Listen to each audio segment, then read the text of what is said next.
Hello, I am Sarah.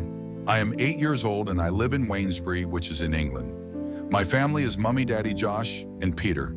Peter is a rabbit. He is white. I have a question that I hope you can answer for me. How do I take off my skin? Please do not tell me that I am a stupid child like the man in the shop did. I am not a stupid child. I am the top of my class in math and science, and teacher says asking questions is how we learn. I would like to learn. You can give me the adult answer even if it has big words in it, because I can spell big words like photosynthesis. Photosynthesis is how plants eat their food, which is from the sun because of light. So I would please like to know how to take off my skin. Josh says we should ask Mummy and Daddy, but I think that is a bad idea because it is a secret and Mummy wouldn't want us to know about adult secrets. Josh does not have very good ideas because Josh is only 6. He can't even say photosynthesis. My friend Emily is in my class at school. We tell each other everything. I asked Emily how to take off your skin, and she said you can't. Emily is wrong. I have seen it. Last week we went to a birthday party at the farm where my Uncle Chris and Auntie Janet live. They have a big house and lots of barns, and we got to play with the animals while the adults sat outside and listened to music and had drinks. Then we all had a barbecue and I had 3 whole hot dogs. Mummy said I should only have 2 hot dogs, but Uncle Chris gave me a 3rd hot dog and told me it was our little secret. I didn't tell Mummy. I think it is important not to tell anyone if you have promised to keep something secret. After that, we played some games, and then it was time to go inside because it was dark. Some of the adults stayed outside, but all of the children had to go inside in case we got lost. The farm is very big, and there are lots of places where you can go missing. You can drop down a well, or get swallowed by mud or fall in a silo, and your parents might never find you. That's why Auntie Janet said to stay inside when it's dark. After that, we all went to bed. The adults stayed up after us and carried on drinking and talking and laughing, and I couldn't get to sleep, even though Josh and all of the other children did. Then the adults stopped laughing. At first I thought they had gone to sleep too, but then I heard someone come up the stairs. They came to check if we were asleep, and I pretended to be because I didn't want to get into trouble.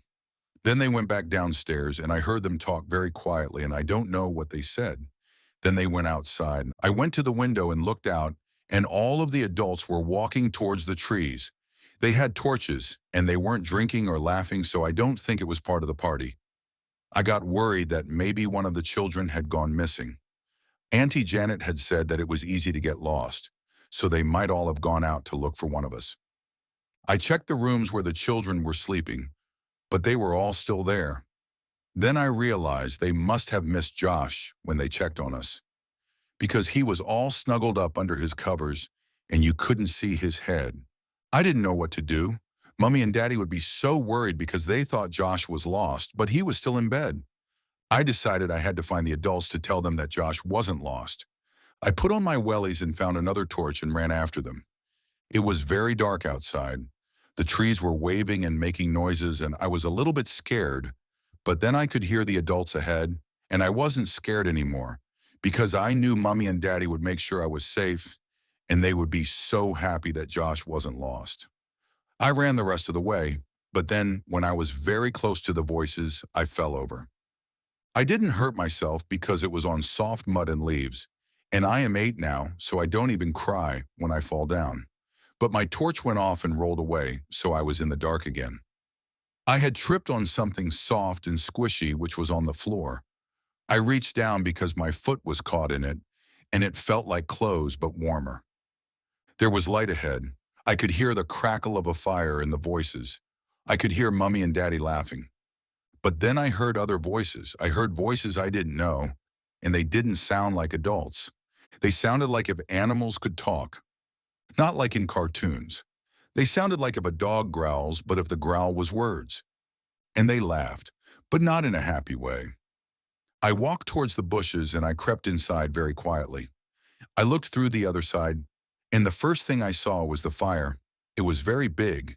It was like bonfire night, except it was in a gap in the forest. It crackled and spat, and I could feel the warmth on my face. Then I saw the adults. They were dancing in such a strange way. At first I thought they were hurt or trying to shake off their clothes, but they were laughing, so I think they liked it. Mummy and Daddy were there. So was Uncle Chris and the others. I looked around for Auntie Janet, though, and I couldn't see her. I thought it was a strange thing to do if they were here to look for Josh. They didn't seem to be looking for anything at all, unless that was where Auntie Janet had gone. But none of them seemed worried. That was when I realized that they weren't checking our bedrooms to see if any of us were lost. They were making sure we were in bed so we didn't see this. A secret party for adults. Now I knew I'd get in trouble if they found me watching them. I started to feel around for my torch so that I could go home.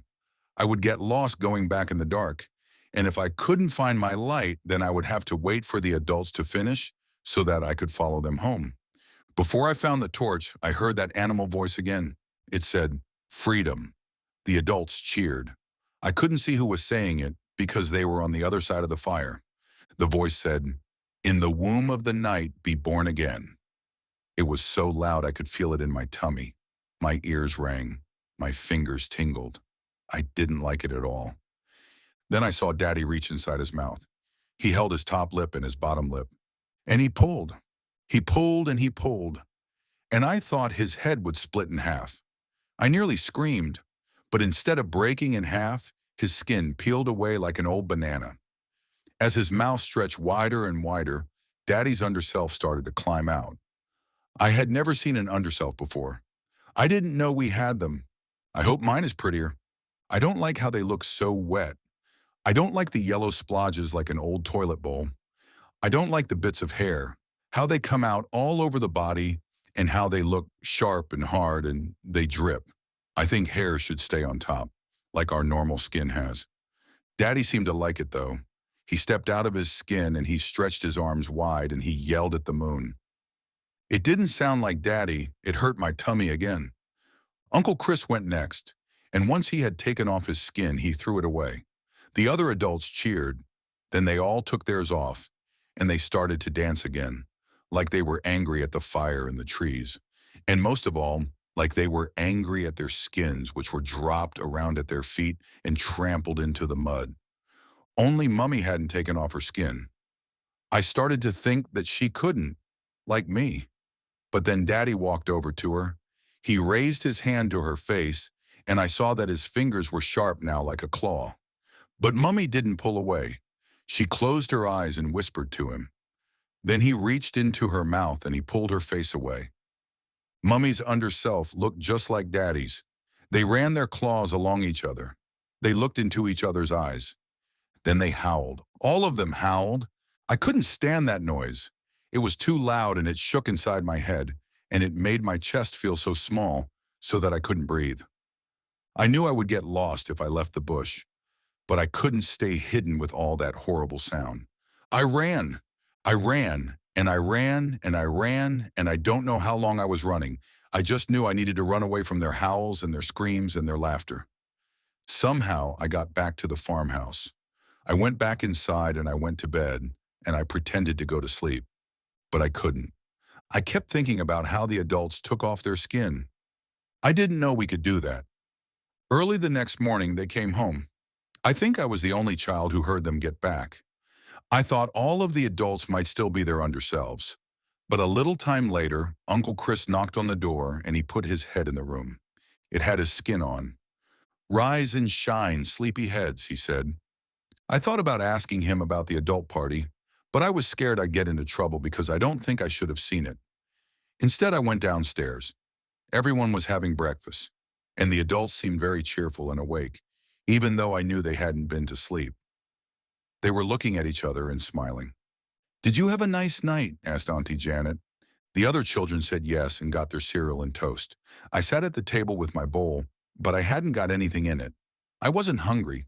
I think Mummy knew something was wrong because she looked at me funny.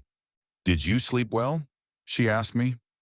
I know it's wrong to lie, but I did. I said I had slept very well and I had dreamt of unicorns and I rode one and his name was Peter like our rabbit. I don't think Mummy believed me. She didn't say so, but she kept watching me until I had a slice of toast to make her think I was all right.